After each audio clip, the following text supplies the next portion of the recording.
Hey friends, welcome back to the Odyssey. I am Mike Odyssey, and well, we are officially 10 days away from Christmas. Can you believe it? The tree is up, the eggnog is flowing, and Black Friday. That chaotic storm is officially in the rear view. All right, but the dust has settled, the receipts are printed, and the winner has been declared. Was it Nintendo? Was it Xbox? Or was it PlayStation? Drum roll, please. Well, actually, you know what? It was PlayStation. They absolutely crushed the sales charts this year. But look, I'm not here to make excuses for Nintendo. I'm here to stand up for you, the viewer, the fan, the future subscriber of the Mike Odyssey channel. And yes, thank you so much for subscribing. I felt that click in my heart. I saw that subscriber number go up, and I felt that click. Thank you so much. I appreciate you. All right, let's go ahead and get into the video. You guys know I'm a wrestling fan, so in honor of John Cena, hashtag thank you Cena, I'm gonna go ahead and throw these three contenders inside the ring. In corner number one, we have Xbox.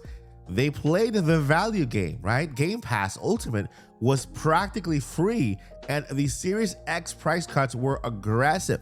They wanted you in your ecosystem, and honestly, respect for Xbox, all right? In corner number two, spoiler alert, the winner, PlayStation. They went for the jugular, I'm telling you.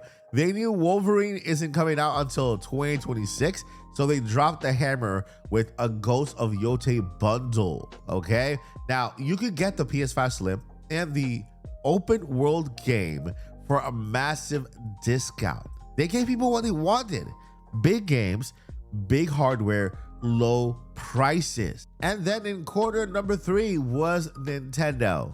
Now, of course, I love Nintendo, right? This is a Nintendo channel, but what they offered us was essentially nothing, right? The Switch 2 launched back in June, so we knew discounts would be rare, but man, full price? No Pro Controller bundles, no Nintendo Selects. They basically said, hey, it's a Mario, you'll buy it anyway, right? And so that's what Nintendo did. We got a very, very, very kind of weird discount with the Mario Kart bundle where they gave us the game for free and the system for $449. Not gonna lie, it felt kind of weird and kind of forced, and I feel like retailers were the ones asking for this bundle. And well, Nintendo didn't even mention it on their main website, right? Which is where a lot of us go to find Nintendo deals. And so retailers were able to give us a Mario Kart bundle for $549, right? And cutting that $50 game or $80 game, whatever you end up saving. And well, a lot of people didn't really catch on to that, especially those who buy everything from the source, Nintendo.com. Which brings me to corner number four. Yes, corner number four is empty as of right now, but I'm going to tell you, there is a sleeping giant in corner number four. It's called Steam. Steam is a sleeping giant. They are about to come out with their console, the Steam Machine. I hope they price it well, because if they do, then that's going to be a real force to reckon with. First, Steam games are always cheaper. Steam games get games from everywhere but Nintendo, and Steam games are where indie developers shine. So maybe the Steam Machine is part of these awards next year. Which brings us to our Consumer Odyssey Award, and this year it goes to the company that thought less about profits and more about fans. Yes, this year I am giving it to PlayStation. Why? Because they sold more by giving more. They understood that in 2025, with inflation and holiday stress, fans needed a win. Nintendo, well, they just needed our credit cards. And as a Nintendo channel, yes, it's tough to say because I love Nintendo, but I promise to be honest with you, right? And so now let's talk about what Nintendo could have done, because I have to be honest, my friends, to this day, I still don't think $70 should be the norm for every single game. And I've heard the countless replies from the community, But that's the new standard. That's the new $16 game from what we had in Switch 2 or Switch 1. And I have to push back. Like, listen, I wouldn't be arguing this point if the Nintendo themselves would have not released a statement stating that no, all games were not going to be $70. We would have tiers depending on the value of the game. How many hours does it take to beat a game, and how big of a scope is a game, right? And so that makes perfect sense for me. Princess Peach Showtime is a small game for, and that was like 50, should have been $40, right?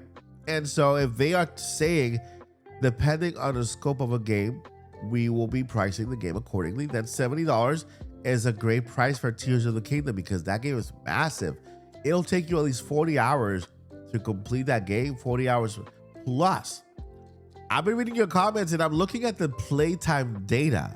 Let's look at Metroid Prime 4 Beyond. This game is beautiful. It's what we waited 8 years for, but the reports are factual. Most people are rolling credits in 13 to 16 hours. Friends, for $70, I don't know. To me, a 13-hour experience feels like a $50 game. It's incredible, but the value proposition is a little shaky compared to the competition. Now compare that to Kirby Air Riders, right? A high-speed racing on a celestial track. Sakurai's son returned to direct this masterpiece, and it shows. It's endless. The City Trial 2 mode alone is worth the price of admission. Or even DK Bonanza. The game is massive. You got the open world jungle, right? It's like the Return to the Kremlings. It feels like a premium next-gen $70 game. Those games justify the price tag, but Metroid, I love Samus, but my wallet felt that one. And don't even get me started with Mario Kart World. The jury is still out on that one. We'll wait to see what else we can get from that. I want to end this video on a hopeful note though. If you're feeling frustrated by the prices, hold on just a little longer. We are exactly 16 days away from a brand new era. On January 1st, Doug Bowser steps down and Devon Pritchard officially takes over as the president of Nintendo of America. We know she's been an EVP of sales and marketing, so she knows what we buy. There's a chance, not a guarantee, but a chance that she brings a fresh philosophy. Maybe we see the return of Nintendo Selects and the new and fresh perspective when it comes to the Nintendo and fan relationship, right? There are no guarantees on what we will see, but all we have is hope, right? Hope for the future that things will work out. And I'm excited for it, right? 2026 is around the corner. The Mario movie is coming soon, then followed by the Zelda movie. And hey, the future is bright for all Nintendo fans. All right, friends, that's going to do it for this video. Let me know your thoughts below. I really want to hear from you. What are your thoughts? Make sure to hit that like button if you enjoyed this video, and I will see you in the next one. Before I let you go, never give up and journey on. Peace.